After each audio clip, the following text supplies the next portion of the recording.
Hey, pilots! Welcome to another exciting episode of War Robots Domination, a series of helpful gameplay tutorials designed to help highlight the tactics and strategies that I use to help tip the scales of my favorite game, War Robots.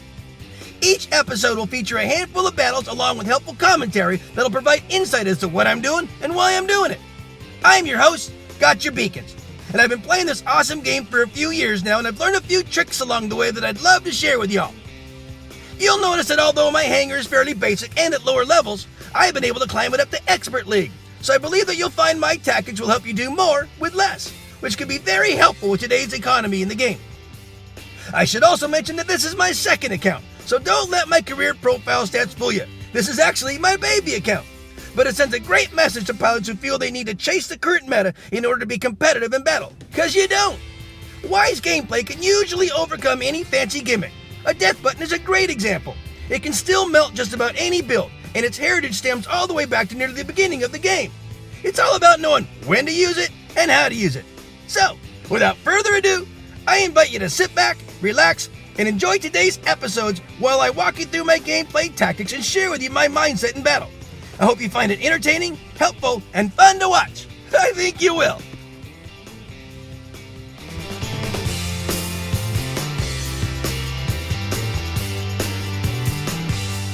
I'm going to call this battle Keep Your Cool, and I'll explain why as we go along here, guys. Enjoy my friends in the background and status as they play their awesome song, Woodish. I'll put a link to their website on the description of this episode. That's right, guys, this is Moon, and I put my closed map deck in here, and this is Mjolnir. He's my little phantom. He's got rhymes and a scourge on him. And scourges are good because they can kind of work in almost any level. And as you're charging in, it's obviously the damage output gets even better. So if from a distance I can kind of do a little bit of damage, and if I get in close with my rhymes, then the scourge is doing even more damage. So it's a good combination, and it seems to work pretty good for me. I'm still learning how to use him effectively, but I'm getting the hang of it. And it's kind of fun.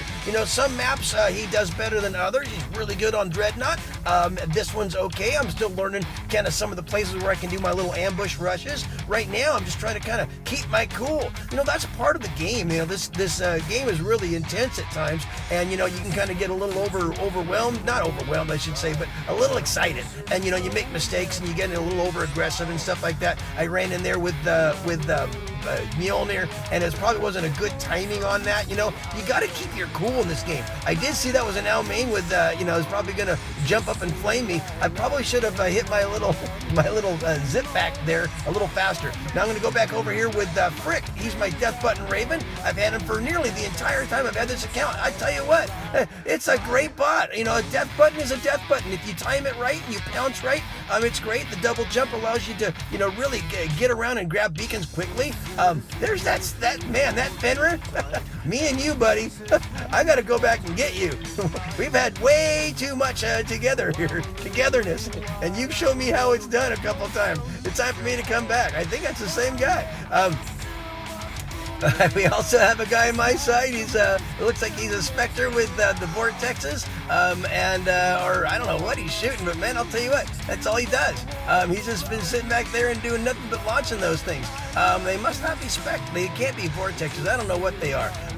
Someone was going to tell me, oh, Hydra. Hail Hydra. He's got Hydras. He's just been sitting back there raining Hydras that entire time, and we're almost halfway in, and he hasn't even moved from the spawn point. Oh, well, he's going to last. I don't know how much damage he's going to do, but we'll see what's going to happen. So this is Sir Nightmare. He is my Nightingale.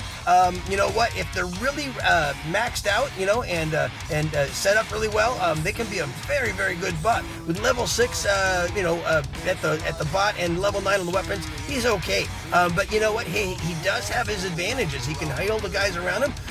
If that stealth, that healing thing, the ability, it does recharge pretty quickly. So you don't really have to wait that long before you can use it again. And it allows you to last a little bit longer, heal your mates, maybe do some suppression fire on the reds, and if you put decent weapons on them, they do pretty good damage. This is all a cry. Well, okay, it's got one spark and then 2 of the cryo weapons, so it kind of freezes them down, and then the spark kind of helps melt them down too.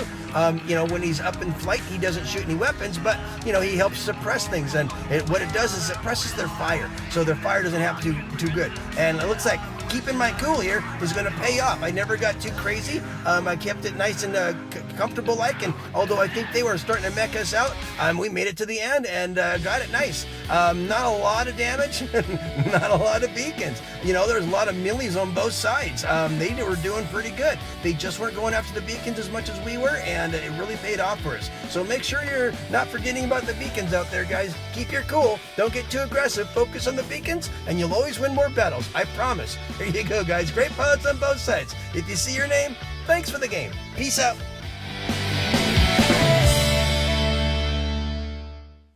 I'm going to call this battle Shark Tank.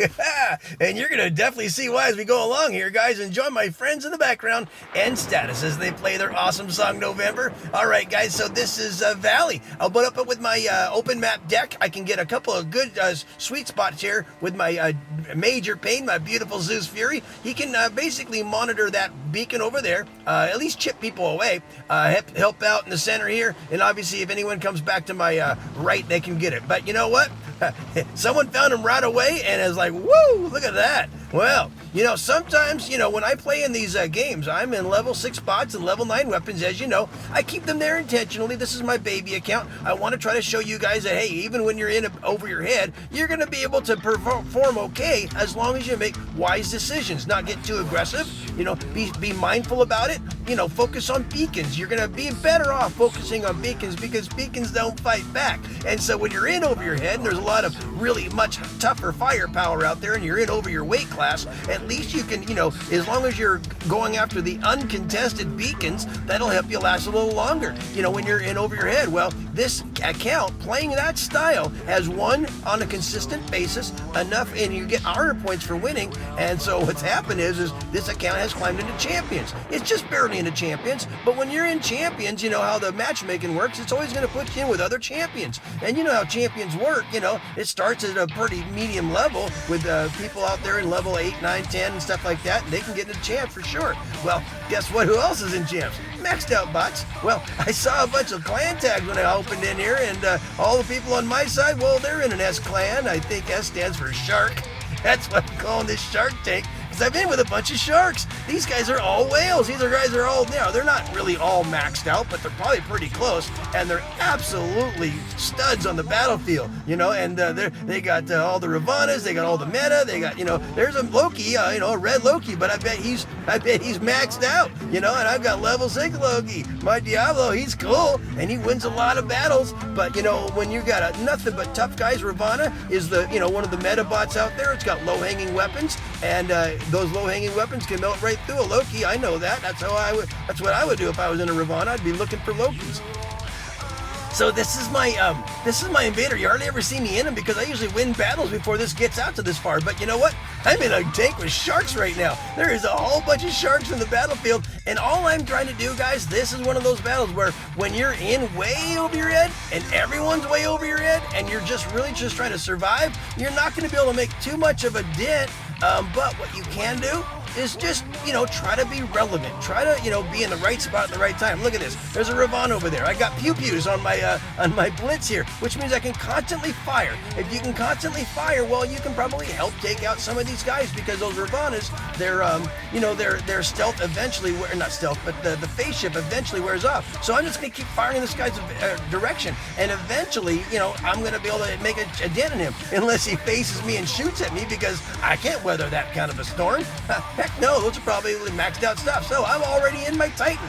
We got still over 3 minutes left. I actually got an Ao Ming. My platinum started building up to the point where I was able to spend down the money, the platinum it takes to get an Ao Ming. So I got one. But this is my last out, guys. I've got nothing left in the tank. But you know what? When you're with a bunch of sharks, that's bound to happen. So what can I do?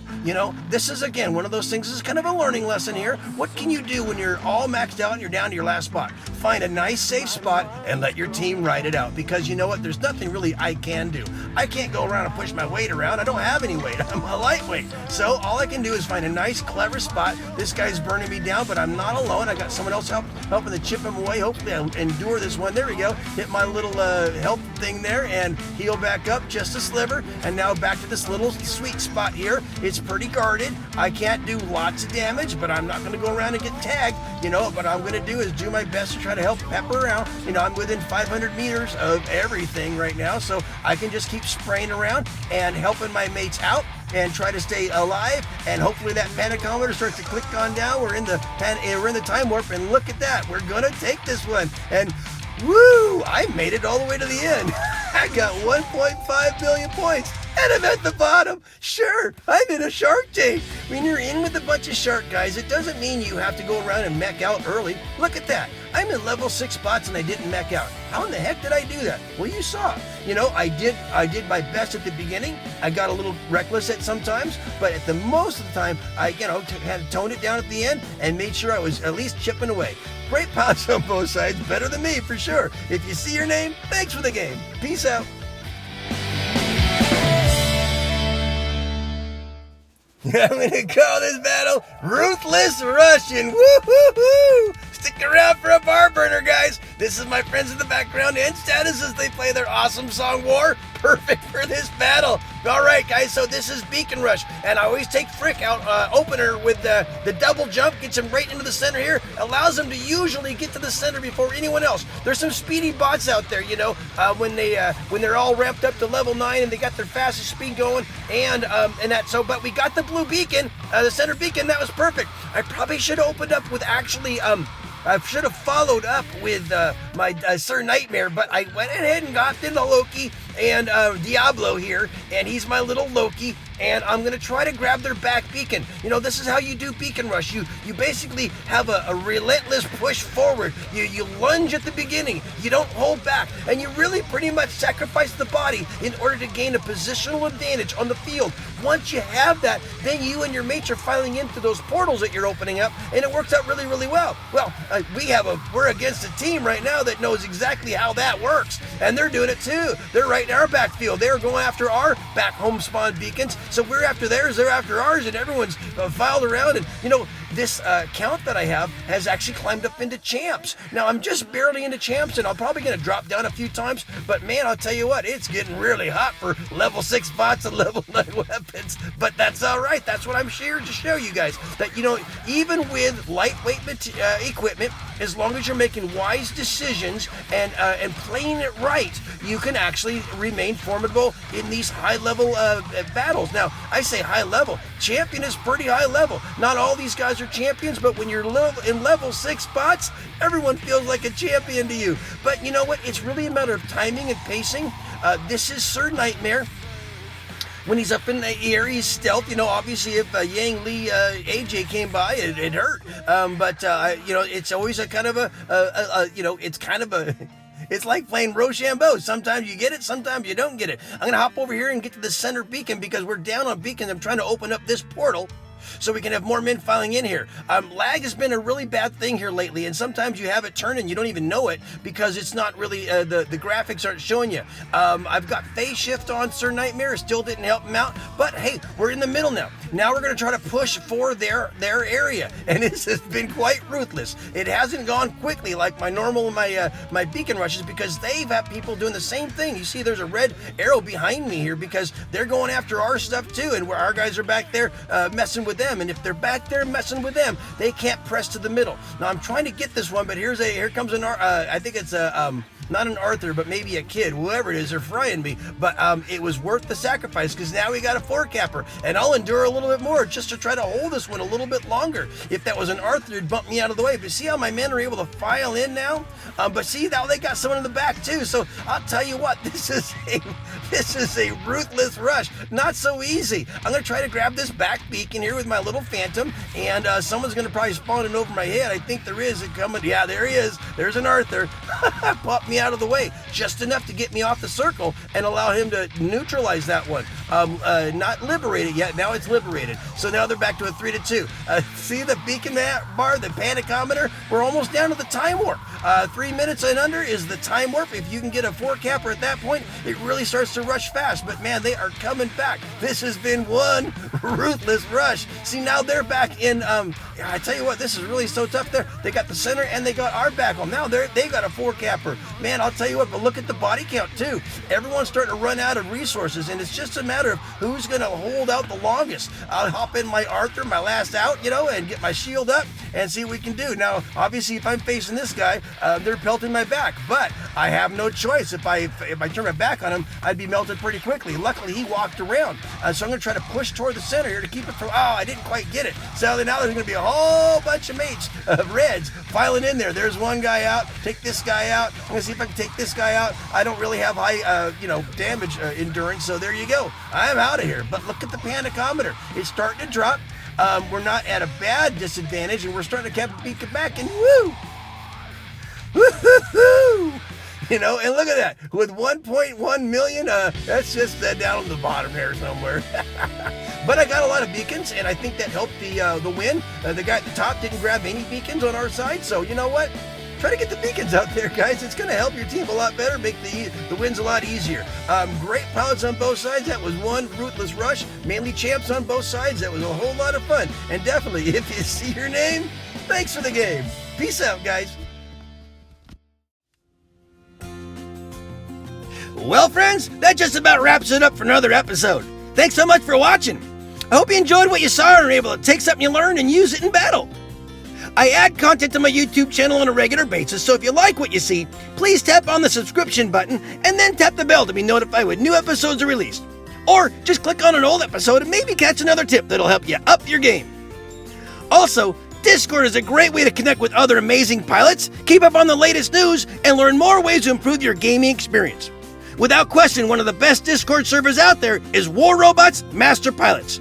Managed by some of the best pilots in the game today, it features a robust list of informational, tutorial, and informative channels to cover anything and everything related to this awesome game. So definitely take a moment to click on the link in the description of this episode and check them out. Finally, my goal is to provide you all with entertaining and helpful information that'll help reduce the frustration and increase the fun. So if you feel these videos are helping you, please share them with a friend, someone you think might benefit from them. Well, that's about it for today, guys. As always, keep them blue out there, and I hope to see you on the battlefield. Just make sure you're having fun, because if you're not, you're doing it wrong. I love you all for your support. Play well. Peace out.